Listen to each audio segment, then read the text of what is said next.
LeBron James and Anthony Davis sidelined. Luka Doncic and the Mavericks set a record against the Los Angeles Lakers last night with 82 points in the first half. The Lakers lost, of course, 128-110. LA is now 11th in the West and out of the play-in tournament. Joining me now, 2 days in a row, I get windy with it. Look at this. What did I do? I must have been good this year. Windy, you have to be in the bottom third of the league to miss the postseason nowadays. 10 out of 15 teams make it. This Lakers season has been impressive from that point of view. They've got 3 Hall of Famers. Where do they go from here? They got more. They got 4 Hall of Famers. Okay. So, all right, bad news first. It doesn't look like LeBron's going to play tomorrow in Utah, and it doesn't look like AD is going to be ready for that. I don't like their chances in that game. No, that's not exactly a hot take. This weekend, hopefully AD comes back either Friday or Sunday, and so hopefully LeBron's able to return. So what you're hoping for if you're the Lakers, if you do indeed want to make the play-in tournament, is that you get those guys back, and specifically for that either Pelicans or Nuggets game, you got those home games to try to, those are 2 winnable games, and that puts you in position. And you got to root like heck for the Memphis Grizzlies tonight in San Antonio, because next 2 games for the Spurs are home games against the Blazers, who are tanking. But the last thing you want, if we are still talking about the play-in, you don't want, by the time AD gets back this weekend, you to be down 2 or 3 games, because I don't think they can come back from that. And yet, if AD does get back and he cleans things up defensively for the Lakers, look, is it reasonable to conclude that part of the reason I think it is, that they get Westbrook is because LeBron's like, I'm hurt a lot, AD's hurt a lot at this point in their careers. Westbrook can carry the team in our absence. That was the idea. Right, that's the idea. But the point is, if the roster's not constructed for LeBron to win without the 2 superstars' help, how is Westbrook supposed to do it, who serves a similar function, right? No. Is Westbrook being framed here to look worse than he actually is? No, because he can't really look much worse. He has not played that badly over the last month. If you go look at his splits, that's what I'm saying. His performance in March has been okay relative to where he was earlier.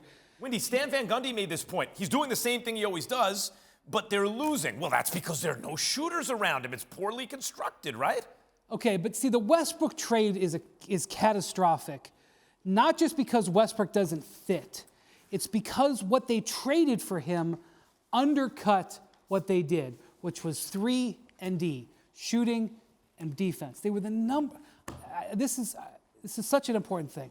They were the number 1 defensive team in the whole league last year. They were better than the Bucks. The Bucks played some of the best defense in the history of the league in the postseason. The Lakers were better than them in over 82 games or however many they played last year. And so it's the combination of those 2 things, Westbrook not fitting and them cutting their depth. And then you throw in the AD injury, and I guess I'll say the Kendrick Nunn injury too, because he's going to miss the whole year, and he was their most expensive free agent signing. That's the series of events that has led to this point. Yeah, and I hear you about everything else, not Caruso and perimeter defenders and shooters. Right. AD missing as much time as he did, I don't think that can be overstated because he makes up for a lot of mistakes defensively. For All right, sure. Giannis dominated last night against Joel Embiid and the 76ers, Wendy. He finished with 40 and 14 with 6 dimes and a big block on a game-tying attempt by Embiid. It sealed the win. It's one of the best games of the year. So after last night, Wendy, the odds for MVP shifted from a dead heat between Jokic and Embiid to a substantially in the Joker's favor, right? Did Giannis, here's the question, literally block Embiid's MVP chances? No. Those odds shifted because the sports books read Tim Bontemps' straw poll that we put out yesterday.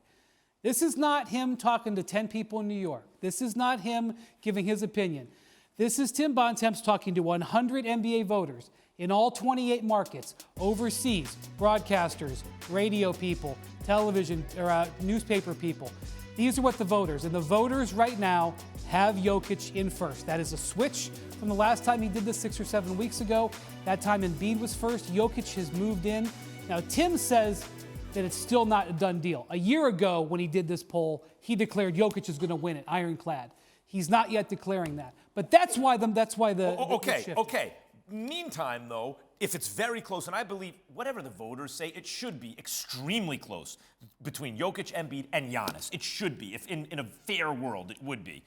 Because they have matchups down the stretch that are marquee games, all three of these guys, and especially in the East, does Giannis have any shot? Do you think Embiid has a shot? The numbers look like Giannis is going to be third. He has less than 10% of the first place votes right now. You're right. They got a bunch of big games coming up, and he keeps doing that. We'll see. And if the Bucks get the number 1 seed, it's compelling. I think if Jokic continues to play well and the Nuggets don't slide into the play-in, which that could happen, I think Jokic is in pole position. And, part of it is this last month, the month of March, he goes 60%, 61% from the field, 30 points a game. It's one of the best months he's ever played. They last played in Charlotte a couple nights ago. Charlotte's one of the hottest teams in the league. He goes for triple-double in 3 quarters. I mean, Giannis MVP, Jokic MVP, Giannis Finals MVP. All this is happening. One of these 3 or 2 are going to win it again. All this is happening because a 7-footer in KD has been hurt, right? This is a golden era of bigs that aren't always called bigs anymore, but they're all around 7 feet and can ball out of control. Thanks for watching ESPN on YouTube. For live streaming sports and premium content, subscribe to ESPN+.